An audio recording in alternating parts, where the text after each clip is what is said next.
Hi, what's your name? My name is Buttons, and I'm a good human. I love my masters, Mama, Papa, and baby Sklorripu. When I think of a beautiful creature, you bet I think of a Sklorripu. They're perfect. Their body is a dripping orb of shimmering flesh lard dotted in spiky nerve hairs. They float 2 feet off the ground, and they have 4 eyes, one for each direction, like a clock in a train station. Big eyes, too, They got tentacles like wet tongues and the taint between each eye, and I don't know where their mouth is. Still figuring that out. Mama Sklorripu is always saying, and I think it means don't run, but also we love you. I'm the best, most nicest human a Sklorripu family could want, and they're the nicest, most best Sklorripu family a human could want. They treat me so nice, but sometimes I just don't get them. Like this one day that was the best day that became the worst day that became the best day. It began in artificial morning, when the space colony glowed pink and smelled like sulfur to mark the start of day, like a chemical rooster. Cock-a-doodle-doo!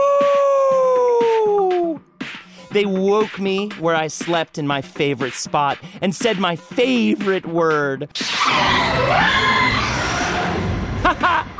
That means walk. Masters walked me for a whole hour. We even went by the neighbor's sentient bone matrix dwelling and mastication chamber. They had a human, too, a mean, knobby old man over 148 years old. Yeah, the aliens got magic, you bet. His name was Giggles. Giggles was blind and arthritic, and his masters had removed his ability to poop. He was rotting in their matrix yard, so I introduced myself. Hi, my name's Buttons, and I'm a good human. I did all the things Sklorripi love to see humans do. I tried to dance with him, but he wouldn't dance. I tried singing a song. Oh, put me in a pretty box if you're gonna sell me that candy store. But he wouldn't sing. So I slapped him, yeah. Then I bit his ear until he cried. Mama Sklorripu warned, and she spun so the red tinted eye faced me, the punishment eye. Yeah, the eyes are special. One for punishment, one for pleasure, one for math, and one for an alien thing us humans don't get. But it's like programming computers and being super horny. But I knew what I was doing. Now the old man was scared of me proper. So I pulled out my best human trick. I kissed him. Yeah, I kissed big sloppy smackers all over his face, and after about a dozen big wet ones, he started kissing back.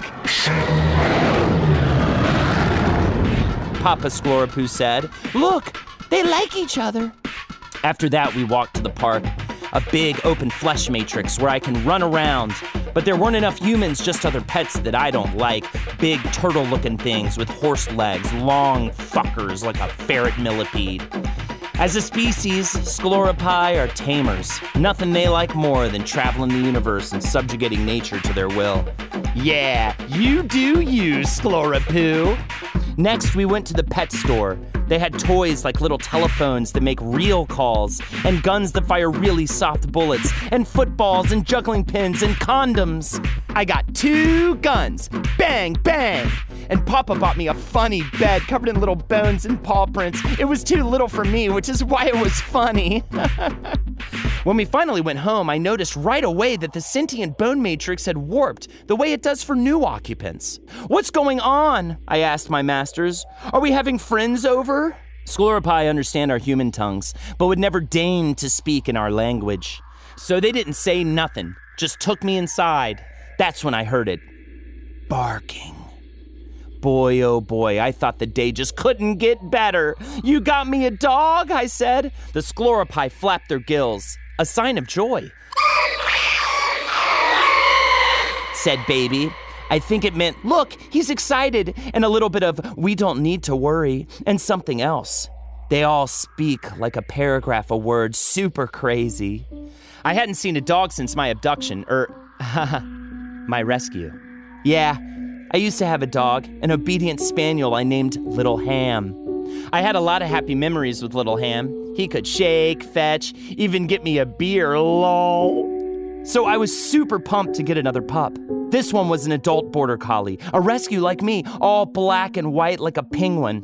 I pet it, and the Sklorripu, mama, papa, and baby all made weird noises, smacks of gills and slaps of rolling lard flesh, their way of clapping and hooting. But I guess they hadn't mind-tampered the dog yet, because as I pet it, it growled. It went to nip my hand, but I pulled back and bopped it on the tip of the nose. Bad, I said. Next thing I knew, I heard the unmistakable swish of the punishment eyelid flashing open, saw its red gleam. No! For 10 seconds, I lived a year of agony. Yeah, Sklorripu can do crazy stuff with their punishment eye, you betcha. They have a sense for pain the way we have a sense for melody, and they make pain like playing a fiddle. Well, I came out of it, and I saw that pup in front of me. He was practically smirking. Papa screamed at me. I didn't know all the words, but I got it.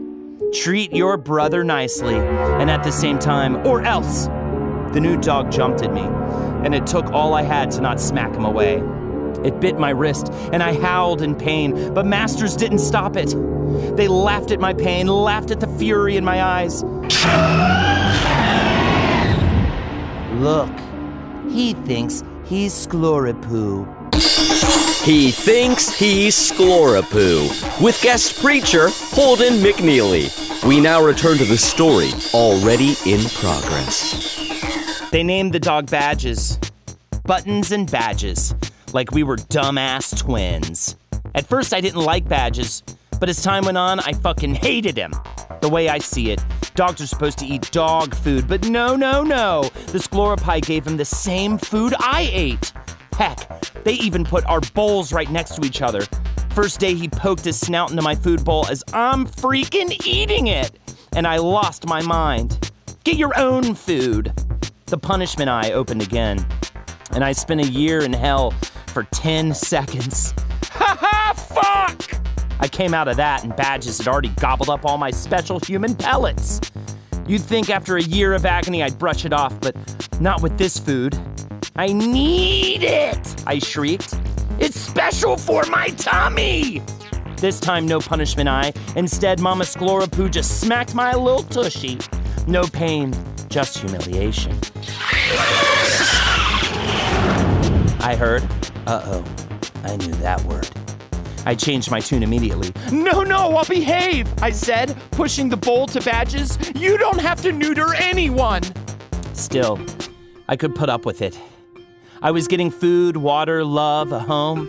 Plus, at least once a day, if the Sklorripu weren't too busy, I'd cozy up in my favorite spot on the couch. They'd open a pleasure eye and I'd go for a fucking ride. My spot was the cushion next to the tentacle rest. You could tell by all the body grease and human hair. It smelled like me, hot BO and formaldehyde. Sklorripu like it when humans puff out their guts, dangle their tongues, and moan all sexy. Ooh. So I'd do just that, even humping the air. To Sklorripu, nothing is sillier than sex. Baby would coo, which I think means, ooh, a silly boy. On a good day, I'd get baby Sklorripu all afternoon, pleasure eye open, radiating me with orgasmic pleasure for years and seconds. You ever had a year-long O? Just an O that never let up until your mind morphed into one big gonad all pulsing and humming? It rules. By the end, I'm always gasping for air, my diaper filled all three ways, and haha, the Sklorripu just think it's the funniest thing ever. Well, how do you think I felt when one day I get the urge for a little OO, and I go to my favorite spot, and who is there? Badges. On my cushion, replacing my smell, enjoying my baby Sklorripu. Hey, I shouted, what the fuck, Badges? Badges was lost in orgiastic stupor, tongue out, eyes flickering. Baby Sklorripu was laughing in the advanced alien way, all puffs of air from gills like a farting fish. It was worse than catching your wife with another lover. It was like catching your God answering your prayer for someone else. Thief! I shouted. Then yeah, I'll admit it, I bit the dog. Real hard on the neck. I'd get a hairball, but I didn't care. Here's the thing though. When the pleasure eye is open, it's hard to disturb the two exchanging pleasure. Sure, I tried, but it was like trying to shout over an orchestra playing the Star Wars soundtrack on full blast for a lawn of people in Cleveland, Ohio. I bit the dog. Nothing. I tried biting Baby, but their skin is all mushy and drippy, so it didn't matter shit. I went nuts. When Mama and Papa Sklorripu came home, Baby Sklorripu was still pleasuring Badges, so they reached a tentacle over and closed its eye by force. Said Papa. Yeah, they were mad, basically asking, do you see what happened? And bad human at the same time. I had murdered a bunch of the living furniture in the sentient bone matrix. A chair, a table, a reproduction cabinet. I ripped bone out of the walls, smeared excrement over the artificial light screen, even fucked up the towels. I got scared when I saw how mad they looked. I expected 3 punishment eyes to open, but they didn't. Papa said. Mama agreed. No, I shouted. I didn't mean to. I'll be a good human, I swear, see? And I went to kiss the dog in the mouth, but it just bit my lips real bad. Still, they didn't punish it. No, they were too worried. What were they going to do with me? The surgery wasn't painful at all. Sklorripi know how to work around nerves, how to even make it kind of nice. When I woke up, I checked myself out. I still had my testicles. They didn't go for those. I felt around my head. Yep, my ears were leaking. They went right into my gosh darn brain. Now that I looked around, I realized I couldn't see in color anymore. Not cool. My nostrils were super sore. That's where they go in. I was laid out on my favorite spot on the couch and looking at me from the hall, fucking Badges. He was sitting in his comfy bed with the bones and paw prints I wanted for myself. And I got pissed off. Whatever the masters did to me, they didn't take away my ability to get mad. You're going down, dog fuck, I told him, you dumb mutt. And he barked at me, and yet he didn't? Well, he barked in the normal dog way. That hadn't changed. What was different was I knew exactly what he said. You're the mutt, he barked. Dumb man, dumb man, dumb man. I'm not dumb, I shouted in a high-pitched crack. Now it was Badge's turn to be surprised. He cocked his head to the side. Had I understood him? He sneezed hard into the bone matrix floor and ran away. I would have run too if I hadn't been brain sick from surgery. Instead, I sat in my spot overwhelmed with the knowledge. I spoke dog. We didn't talk again until dinner that night. More than that, we avoided each other. But when the masters opened the food jar, we couldn't resist. We came running in, tail wagging and smile gaping. I love pellets, Badges said. I want pellets. I was so caught up in the emotion of it, I forgot how much I hated him. I like pellets too. They crunch. Crunch, crunch, I agreed. Then the pellets clanked into the bowls. I want the right one, I growled. To my delight, Badges did not fight me. I want the left. Then our faces were down in the dishes, smacking and snapping. We were snorting there, and the Sklorripi all held each other close. Said Papa. Said Mama. And Baby just went. They embraced, touching vertical eye taints to form a fleshy floating triangle. Badges and I just ate, but even we sensed the change. 10 years ago, the Sklorripi came to Earth to adopt us humans. It was only this last summer they went back for the dogs. Tamer's remorse, I guess. Dogs had a good run of the place for almost a decade. By the way, Badges told it, Earth had become a dog paradise. No one told them not to dig, not to chew, and billions of bones everywhere, from the humans who didn't want to be rescued. I learned Badges was 12 years old. Looked good for his age. Badges had an owner before the Sklorripi rescued the humans. His owner was named Tot, and he was a piece of shit. Tot always forgot to feed him, yanked on his ears, yelled at him, and was 9 years old. Any dog is smarter than a 9-year-old, Badges said, face wrinkled like he just sniffed vinegar. Yet he was my master. Not a true master like Mama Sklorripu. Mama and Papa are amazing, I said. Baby, too. They taught me how to read, Badges yipped. It's a world no human ever opened for a dog. I may even learn how to cry or ride a skateboard. Ooh, you're so lucky. All they taught me was how to speak dog, I said, and we both barked. One artificial night, the colony dipped into a nearby star system for iron and molybdenum. The Sklorripu left this sentient bone matrix to do their assigned jobs for the colony. Jobs! Something I didn't miss. No thanks. That's when the floor began shaking real bad. What's happening? Badges barked. The internal light environment shook, warped, and a horrible squealing sound ripped through my ears. Ah! I cried. It was a solar storm. Badges, however, was not as frightened. The squealing wasn't as devastating to his hearing range, and the lights didn't trigger the same epileptic response. Still, he saw my pain and came to my comfort. When the Sklorripu came home, they found us curled up together on Badge's special bed, his teeth gently chewing the scruff of my neck as I whimpered into his dog chest. Their plan had worked. Well, it was that next summer I got sick. You know how it is. One day you're shooting guns at your friends and laughing. The next you can't stop vomiting.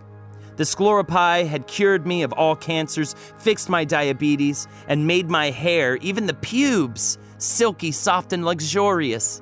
But they had their own microscopic agents of chaos, and I caught a bad one. It was a hive mind bacteria. I probably caught it running barefoot in the sentient cartilage beach. It was nasty, the kind of thing that hollowed you out organ by organ. Even with Sklorripu technology, they couldn't do much. Badges didn't take the news well. Heck, I think he took it worse than me. He whined and covered his snout with his paws. I started wasting away real quick, and Badges had to watch. My arms got skinny, like strands of spaghetti. I got goiters where I didn't have goiters before. My skin got all spotty, and I had dandruff everywhere. Nasty stuff. Mama wanted me to spend as much time at home as I could, but eventually, the day came for me to leave. One morning, we woke up early, left Badges at home, and took me to a euthanasia-arium. Euthanasia is a big industry for a species with as many pets as Sklorripu. This one was made just for humans, and it was super neat. There were jungle gyms and cars you could drive and lots of guns and sex. All stuff Sklorripu knew humans liked. I saw a sickly human in a kimono riding a horse and shooting a gun in one room, and a bunch of people having sex and shooting guns in another. Right away, a really friendly Sklorripu with a funny hat on two of her eyes came over, gave me a special time-release capsule, which I ate right away, and said in Sklorripu words I could understand, "You'll be dead in 6 hours. Until then, have fun." I didn't look as excited as my masters hoped. It all looked cool, but I didn't want guns or sex or even a kimono. They gave me a comfy bed and a bunch of money to play with. I didn't care. I just wanted to curl up in my spot, live 10 years in orgasm, or better yet, play with my friend. I coughed a bunch, which was normal, and I also heard my organs popping like popcorn, which was new. The hive bacteria was erecting new structures inside my body, which, after I died, would form a tiny little cosmopolis on my rotting entrails. It's kind of beautiful when you think about it. My family could tell I was nervous, so Papa got me a bunch of pot to smoke. Yeah, sticky green, real kind bud. Talking hybrid stuff and resin. They had new Sklorripu ways of smoking, like a weed enema for your ear. It tickled, and in no time at all, I wasn't scared, just lonely.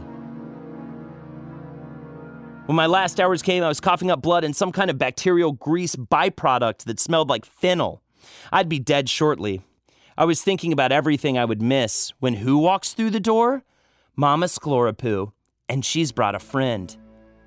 Badges? I coughed from my bed, a bunch of grease byproduct drooling out of my mouth. Hey, buddy, he barked. I don't know why it hit me the hardest just then, but I cried. I cried long and hard. Badges was pulling on the leash, so Mama Sklorripu let go, and he jumped into the bed and licked my face. I licked him back, both of us just crying and crying. It took a while for it to register. I looked at the water in Badges' eyes. You can cry? Since when? Baby helped me. A special gift we could share today. Baby Sklorripu blushed in the Sklorripu way, eyes pulsing with pink veins. I nodded my head in gratitude. We cried together for a while. I started to get scared.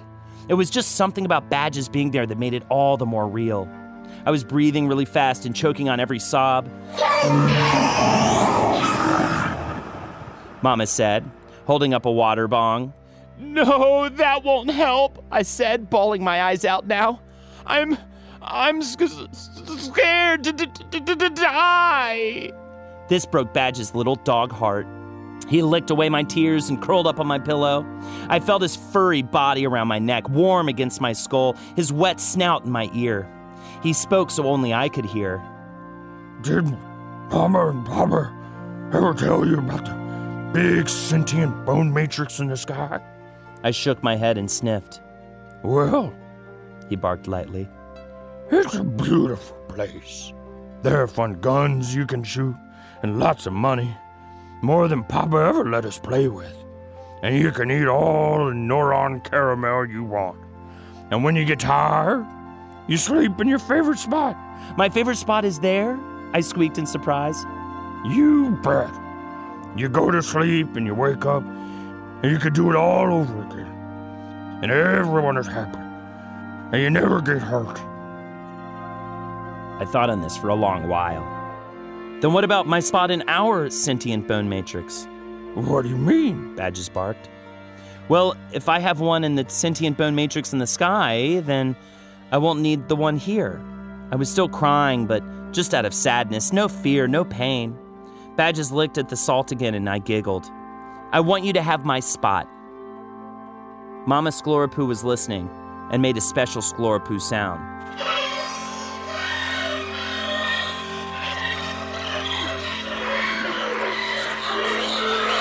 Then Papa made it, and Baby too.